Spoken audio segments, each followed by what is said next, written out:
City India news Telugu. Okay, మనకి మహబూబ్ నగర్లో ఈ చిరుత సంచారం గురించి ఉన్న సమాచారం మేరకు లాస్ట్ 1 వీక్ 10 డేస్ నుంచి కూడా ఇక్కడ చాలా విస్తృతంగా పర్యవేక్షణ అనేది పెట్టడం జరిగింది.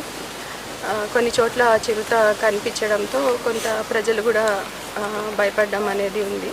సో దాని గురించి మనకి అటవీ శాఖ, పోలీస్ శాఖ, తర్వాత మన మున్సిపల్ సిబ్బంది ఇట్లాగా అందరూ కూడా ఈ సర్చ్లో పార్టిసిపేట్ చేస్తున్నారు. టీమ్స్ ఫామ్ చేసి మనకి 24/7 టీమ్స్ ఇక్కడ తిరగడం, విస్తృతంగా తిరగడం అనేది జరుగుతుంది. మీరు చూస్తున్నారు, ఆ పైన కూడా గుహలు ఉన్నాయి. అక్కడి వరకు కూడా వెళ్ళి మన వాళ్ళు చాలా రెగ్యులర్గా వాచ్ చేయడం అనేది జరుగుతుంది.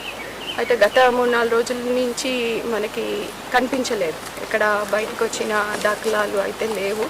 మనం ఇక్కడ బోన్ పెట్టాము, అదేవిధంగా సీసీ కెమెరాలు కూడా పెట్టారు. డ్రోన్తో కూడా ట్రై చేస్తున్నాము ఎక్కడైనా ఆనవాళ్ళు దొరుకుతుందా అని. బట్ ఎక్కడ కూడా ఏం కనిపించలేదు. కాబట్టి ప్రజలందరూ కొంత భయపడకుండా కొన్ని జాగ్రత్తలు తీసుకోవాలి మనకి కన్ఫర్మ్ అయ్యే వరకు. సో ఈవినింగ్లో అంటే ఒకళ్ళు బయటికి వెళ్ళడము, తర్వాత ఈ ప్రాంతానికి రాకుండా ఉండకపోవడము, తర్వాత మన పిల్లల్ని బయట వదిలేయడము, ఇట్లాగా జాగ్రత్తలు ఆల్రెడీ చెప్పున్నాం. ఆ జాగ్రత్తలు పాటించాలని చెప్పి అడుగుజాడలు